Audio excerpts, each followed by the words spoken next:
Okay, सो आज की इस वीडियो में हम लोग बात करेंगे बजाज की तरफ से आने वाली पल्सर N160 के बारे में। बजाज ने अपनी पल्सर लाइनअप में इतनी सारी मोटरसाइकिल्स लॉन्च करी हैं, उनके पास कोई और दूसरी बाइक है ही नहीं दूसरे नाम की। पल्सर की एन सीरीज़ आती है, N160, N250।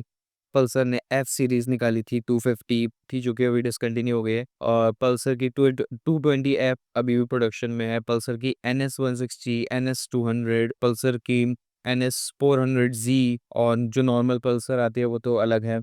इतनी सारी पल्सर्स हो चुके हैं कि कंफ्यूज हो जाते हैं लोग कि कौन से पल्सर ज़्यादा प्रेफरेबल है। तो आज जो अपन बाइक कवर करने वाले हैं वो है पल्सर N160। N160 की ये ऑफिशियल वेबसाइट है जो सामने खुली हुई है। इस पे इन्होंने मेंशन किया हुआ है डेयरिंग डिजाइन, डेयरिंग परफॉर्मेंस।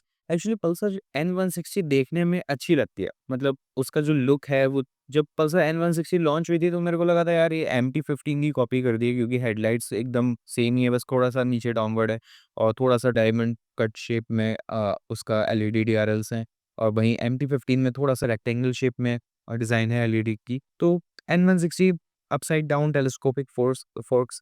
सो जो अभी पल्सर N160 में पहले अपने को अलग इंस्ट्रूमेंट क्लस्टर भी देखने को मिलता था, जो कि मेरे ख्याल से उसको इन्फिनिटी इंस्ट्रूमेंट क्लस्टर नाम दिया था उसको।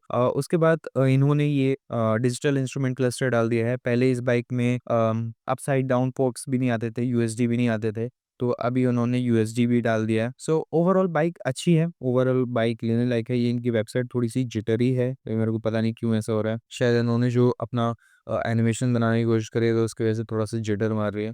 अपन डायरेक्ट की स्पेक्स पे आते हैं। हाँ, की स्पेक्स। इसमें 164.82 सीसी का सिंगल सिलेंडर अपने को मिलता है, जो कि अराउंड 16 पीएस की पावर जनरेट करेगा एट 8750 आरपीएम। एक बात समझो, जितना ज़्यादा आरपीएम उतनी ज़्यादा टॉप स्पीड, उतनी ज़्यादा पावर भी। तो इसमें 8750 आरपीएम है और 16 पीएस की पावर है, तो ये bike around 130 kilometre per hour तक की टॉप स्पीड अचीव करने के केपेबल है। इससे ज़्यादा ऊपर नहीं जा पाएगी। 130 किलोमीटर पर आवर तक भी एकदम जब आप घसीट कर यूज़ करोगे तब 130, 120 किलोमीटर पर आवर तक की स्पीड आप अचीव कर सकते हो। 14.65 नैनोमीटर्स का टॉर्क है, मतलब अच्छा खासा टॉर्क है 160 सिंगल सिलेंडर के हिसाब से। 795 मिलीमीटर की सीट हाइट है, जो कि एवरेज इंडियन हाइट के हिसाब से ठीक है। 5'6", 5'7" हाइट वालों के लिए ठीक है।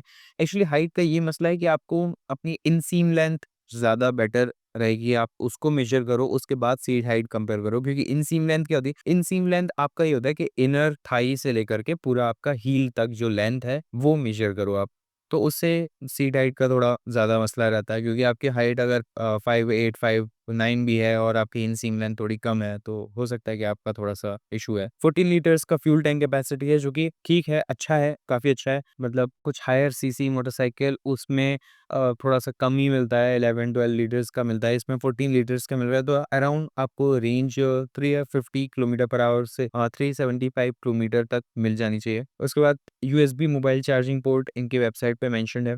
उसमें यूएसबी मोबाइल चार्जिंग पोर्ट है। सीट हाइट इसकी 795 मेंशन करी हुई है। Improved ride feels, upside down force, ABS ride mode. तो इसमें अभी राइड मोड्स भी आ गए हैं, स्पोर्ट, अर्बन, रेन वगैरह, वो सब थोड़ा-सा उसमें क्या होता है, उसमें पावर थोड़ा-सा ऊपर-नीचे फ्लक्चुएट होती है कि आप रेनी सीज़न में आपका बाइक गिर ना जाए, आप ज़्यादा पावर यूज़ ना करो। उस हिसाब से पावर डिलीवरी भी अल्टर करती है कि आप एकदम से अगर आपने थ्रॉटल घुमाया तो व्हील स्किड ना करे, उस हिसाब से एबीएस वगैरह भी है अपने पास। तो इसमें मेरे ख़्याल से 3 कलर आते हैं, इन्होंने 3 मेंशन किए हो, ब्रुकलिन ब्लैक, ये वाला पोलर स्काई ब्लू, और ये पर्ल मेटालिक व्हाइट। ये इसका लुक है अराउंड 360 है। इसका जो ex showroom price single seat इन्होंने एक अभी उसी एन्स 160 में थोड़ा-सा रिवैम्प करके सिंगल सीट वाला ऑप्शन भी डाल दिया है कि आपको स्प्लिट सीट नहीं, अगर आपको सिंगल सीट चाहिए, तो आप सिंगल सीट भी ले सकते हो। उसका प्राइस थोड़ा-सा कम है, 1,21,000 है, बाकी सब चीज़ें सेम ही हैं, ठीक है? और N160 डुअल चैनल एबीएस के साथ वाली 1,33,000 की है, और N160 dual channel ABS with USD 1,42,000 की है। ये सारी प्राइसेज़ एक्स शोरूम है। Pulsar N160 dual channel ABS जो है वो टॉप वेरिएंट है इनका। पीछे डिस्क भी मिलेगा, आगे भी डिस्क मिलेगा, आगे यूएसडी मिलेगा और इंस्ट्रूमेंट क्लस्टर अपने को वैसा मिलेगा। इसमें 3 एबीएस राइड मोड्स भी मिल रहे हैं, जो कि टॉप मॉडल है। उसमें road, rain and off road mode है। So these are some pictures from the official web. तो यही था मेंशन सब कुछ। पावर एंड कंट्रोल भी हो गया, power and control, pricing, finance, gallery, expert talk और फ्रीक्वेंटली आस्क्ड क्वेश्चंस, कंट्रोल्स। सो इसमें बाई फंक्शनल एलईडी लैंप इन्होंने मेंशन किया हुआ है और इन्होंने मेरे ख्याल से कुछ चीज़ें और मेंशन नहीं करी, जैसे कि कितना इसका आगे पीछे का फ्रंट टायर है, कितना इसका डिस्क ब्रेक का साइज़ है। सो वो मेरे ख्याल से मतलब जितना मैं मुझे पता है, वो आगे का जो टायर है वो अराउंड 100 सेक्शन का है और पीछे का जो टायर है वो 130 सेक्शन का है, जो कि थोड़ा सा और चौड़ा किया जा सकता था। 140 सेक्शन का टायर अगर होता तो वो ज़्यादा बेटर होता, क्योंकि 130 सेक्शन थोड़ा-सा पतला हो जाता है। 140 सेक्शन इज़ वेरी गुड, मतलब 140 सेक्शन काफ़ी अच्छा है। और आगे का जो इनका डिस्क है वो अराउंड 320 मिलीमीटर्स का होगा या 300 से 320 मिलीमीटर्स का होगा। पीछे का अराउंड 230 मिलीमीटर्स का होना चाहिए, क्योंकि इन्होंने वेबसाइट पे मेंशन नहीं किया हुआ है। सो मैंने जितने इनकी बाइक को निहारा, मतलब मैं अगर आपको बताऊँ गैलरी में जाके, इनकी वेबसाइट थोड़ी-सी जिटर कर रही है। सो यहाँ पे तो मेंशन नहीं है, ये देखते हैं, कोई साइड सिर्फ पिक्चर। ओके, सो अराउंड मेरे ख़्याल से 320 मिलीमीटर्स का इनका डिस्क है पीछे का, और पीछे का आई मीन आगे का और पीछे का 220 मिलीमीटर्स का डिस्क होना चाहिए।